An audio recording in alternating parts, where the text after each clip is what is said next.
in 1 Samuel chapter 16. Now, before we get started, I want to show you guys a few pictures. Will you put that first one up there, Hunter? There we go.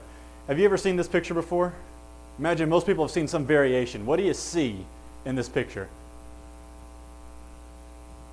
See maybe, who sees a young woman? Now I think this one's actually drawn to look a little bit more so like the young woman. But if you look close, you can also see an old woman. It's a little bit harder in this version of the picture, but can anybody see the older woman? She's looking straight this way. The young woman's ear is the old woman's eye, and her necklace is her mouth. She's looking straight that direction. Anybody else see it? See a couple different ways. All right, put up the next one, Hunter. Now, what's the first thing you see on this picture? A lion. Did anybody see a handprint first? A few people saw the handprint first, right? But you got to look close. You can see both of them. There's more than one way to look at those things. Now, let's do one more. This one's my favorite. Are those lines going across, are they straight or do they curve down?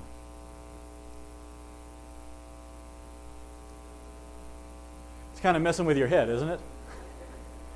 I like that one. Those lines are actually, they're straight, but because of the way the boxes are placed in there, it makes it look like they curve, like they have an angle. But if you got up close and measured it, those lines go straight. They're perfectly horizontal. They don't curve at all. All this to try to say, you know, we can see things, and sometimes we see things different ways, but sometimes we don't see things the way they are. I may look at a straight line, and from my point of view, it may look a little curved, but actually it's a straight line. Our vision isn't always perfect. So is it really fair to say we can always trust our point of view, always trust the first thing that we see? Well, I don't think we can. Today, I want to look at the story of the prophet Samuel when he anointed David to be king. Now, David, same David who killed the giant Goliath, he became king of Israel. And before he fought Goliath, he was anointed as king to become king later on. So we're going to look at that story about Samuel and David. But here's the thing. What's going on with David is most people, at least his family, looked at him and did not think he would ever be king. When they looked at him, they just thought something about him, he's not king material. When they all went out somewhere, they left him behind to take care of the sheep out in the field because he was the least important of them. But God saw something else in David. And that's what we're going to see today, is that God looks at what really matters. God looks at what really matters. We're going to contrast, and we're going to see how we see things versus how God sees things. And at this point in the story now, just a little background, Saul was king of Israel. Saul had disobeyed God a lot. He'd been a pretty bad man. And so God had rejected Saul as king. And so now he's telling Samuel to go and find the son of Jesse. Samuel doesn't know which son of Jesse yet, but he goes to find Jesse, and the son of Jesse who's going to be the next king. So in 1 Samuel 16, starting in verse 1, let's start off seeing how man tends to see things, how we look at things. It says, "The Lord said to Samuel, 'How long will you mourn for Saul, since I have rejected him as king over Israel? Fill your horn with oil and be on your way.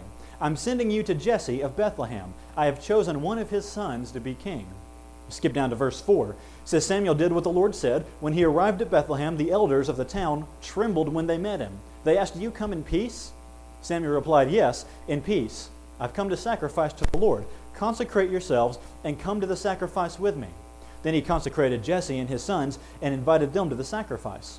When they arrived, Samuel saw Eliab and thought, 'Surely the Lord's anointed stands here before the Lord.' But the Lord said to Samuel, 'Do not consider his appearance or his height, for I have rejected him. The Lord does not look at the things man looks at.'" So this is kind of how we see things. We can tend to have a perspective that's kind of different from God's at times. Now, Samuel goes to anoint this new king. He's not sure exactly who it's going to be yet. He'll find out when he gets there. He goes to Bethlehem and he's going to do this sacrifice to get them all together. And so he goes to do this sacrifice. And when he first gets there, the elders who sit out in front of the towns in this time, they would sit out in the front and greet people as they came in. They see him coming and they're afraid because they know he's a prophet. They know now he's on bad terms with the king, and so they're afraid maybe he's bringing some sort of bad prophetic message. They're in trouble for something. He says, "No, I come in peace. We're going to do a sacrifice." So they consecrate themselves. They start becoming ritually clean for this sacrifice. And a sacrifice in this time was probably a little more like a meal than what we would think.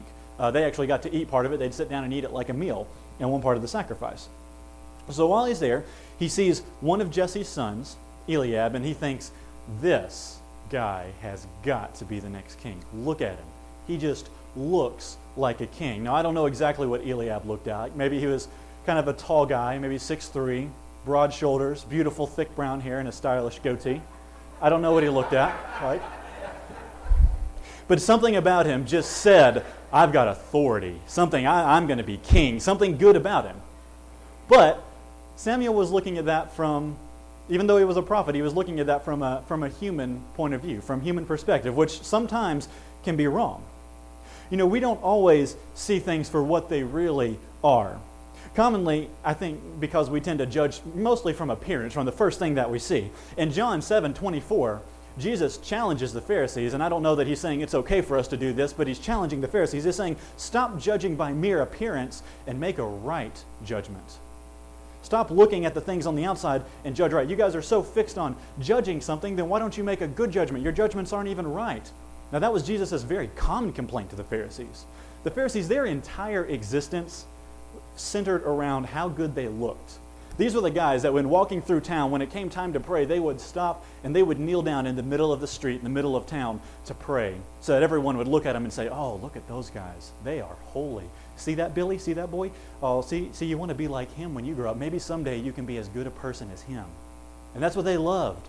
Jesus had a word for them. He called them whitewashed tombs.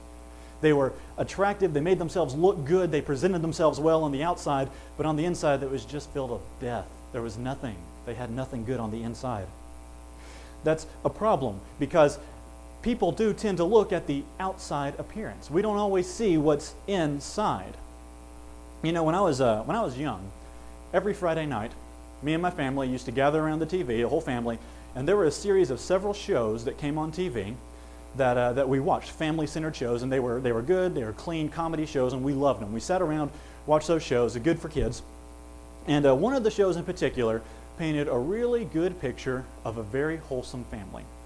And it was a great show, loved the show, and it had this single dad, and he had 3 kids. I'm not going to mention the name of the show or the actor because, unfortunately, I have to say something bad about it later on. This actor, he portrayed this perfect father figure. He was everything a dad should be. He was kind, he was considerate, he always understood what to do, always knew how to handle a situation, just the perfect type of dad, a great guy, the kind of person everyone wants to be. He just painted this wonderful, wholesome picture. Well, come to find out, a few months ago, and pretty recently I found out the full extent of it, this actor who portrayed that really good, wholesome father figure wasn't necessarily such a good guy. Now I found out he actually goes around and does stand-up comedy tours, travels around and does that, and I've read that the entire basis of his comedy shows is just profanity and foul language, and then he takes that picture that he painted, that wholesome, good, loving father kind of picture, and then he perverts it. He kind of sexually perverts it and twists it around and just makes horrible jokes about it. And so, you know, when I was young and I watched that show, I would have never thought that man could be someone like that. He has to be a good guy. Look at him. He looks like such a great person. But then again, he is an actor. And so he's paid to be someone that he's not. See, we can't always judge things based on what we see on the outside. We can't always tell just by what we look at. Things are not always what they seem. So I would say there are 2 things we need to know and remember from that, because things are not always what they seem. First of all, don't pass judgment based on what you see on your first impression. A lot of times there's more to something than what we really may see. For example, maybe I see a guy who, with broad shoulders, walks around real tough looking, long goatee, wears a leather vest and rides a motorcycle, and I think that is a tough guy. But then I may come to find out he's a Christian and he plays drums for his church. Maybe I may look at a community, an entire area, and I may look at it and say, this is a nice, peaceful place to live. And it is. But what else I should see? My vision's incomplete. I should also see a personal mission field for me. There are people around who don't know Jesus, and I have work to do there. I may look at the whole world, and I may see a complex system of multiple governments and economies and everything, all this big, complicated, exciting world. But what I should always see when I look at that is I should see a planet full of people who need Jesus Christ as their Savior. Our vision is incomplete. We don't see everything we should from the start. First of all, so don't judge just by appearances. Second, this isn't something that just goes for looking to other people. 1 Kings 8:39 says to God, "Deal with each man according to all he does, since you know his heart, for you alone know the hearts of all men." That means God is the only one who really knows the heart of everybody. There's only so much I can judge about someone else based on how I know them, because I don't know someone's heart fully.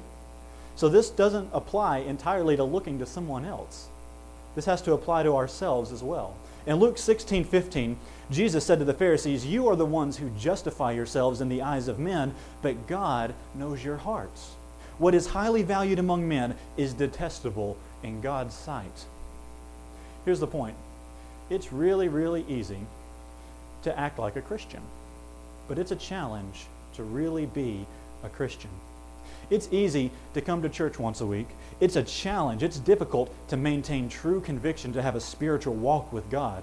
It's easy to look to other people, to look good to other people, but it's a challenge to look good to God, who looks at the heart. Our vision is incomplete.